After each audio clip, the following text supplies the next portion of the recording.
નમસ્કાર જીપીએસસી એસ્પરન્ટ્સ, કેમ છો?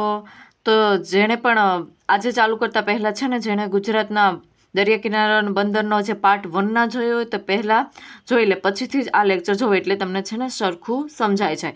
તો આજે આપણે ગયા લેક્ચરની અંદર આપણે કચ્છના બંદરગાહ વિશે વાત કરી લેતી, કચ્છ જિલ્લાના. હવે આ વખતે આપણે સૌરાષ્ટ્ર તેમજ જે તળ ગુજરાતના વિસ્તાર છે તેની વાત કરવાની છે.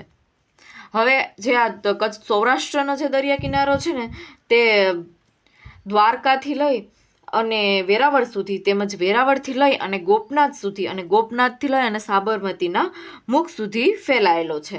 તો તેમાં આપણે જે વાત કરીએ ને, તો એક બંદર આવેલું છે મોરબીની અંદર, તેનું નામ છે નવલખી.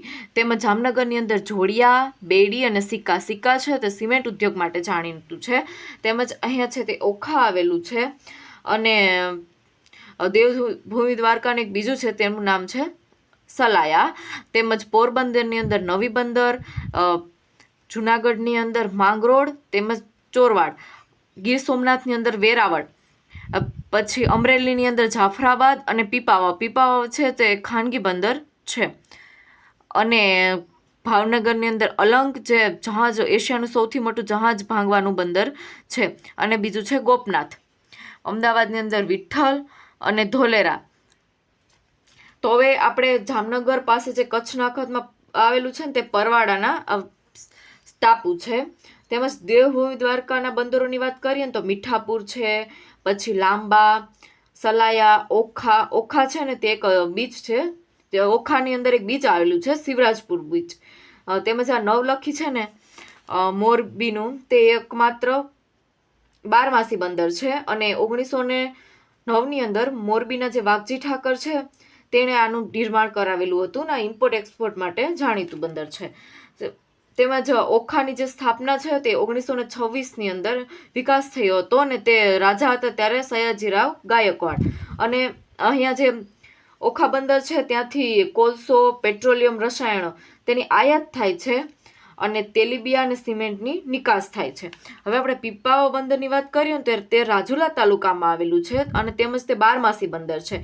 અને આ જે મહારાજા હતા ને કૃષ્ણકુમારસિંહજી, એના શાસન દરમિયાન જોલાપુરી નદીના કિનારે વિકસાવવામાં આવેલું હતું. ત્યારબાદ જે પ્રિન્સ આલ્બર્ટ છે ને વિક્ટર, એના હસ્તે ઉદ્ઘાટન થતા નામ છે પોર્ટ આલ્બર્ટ વિક્ટર અપાયું. અને જે ગોપનાથ છે ને એ ખંભાતના અખાત અને અરબ સાગરને અલગ કરે છે. જે ગોપનાથ છે તે ખંભાતના અખાત અને અરબ સાગર છે તેને અલગ કરે છે.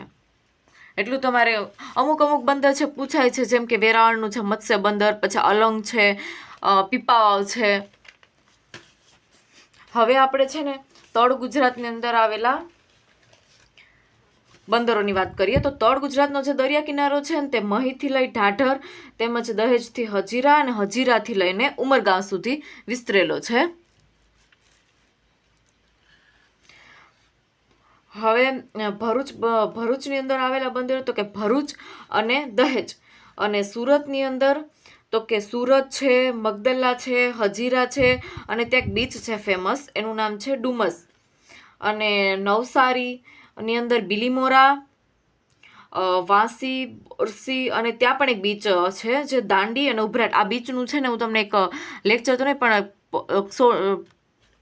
આ બીચ છે તે એક પોસ્ટ કરીને મૂકી દે, જેથી એક્ઝામની અંદર પ્રશ્ન પૂછાય તો આવડી જાય.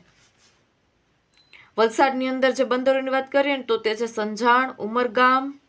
ત્યાં પણ એક બીચ આવેલું છે, તે બીચનું નામ છે તિથલ. હવે જે દહેજ છે ને એ ખાનગી બંદર છે, અને તે કેમિકલ ટર્મિનલ તરીકે ઓળખાય છે. અને જે હજીરા છે ને તે પણ ખાનગી બંદર છે, અને તે પેટ્રો રસાયણ બંદર તરીકે ઓળખાય છે. તો હવે આ લેક્ચર અહીંયા સુધી રાખીએ. જય હિન્દ, જય ભારત.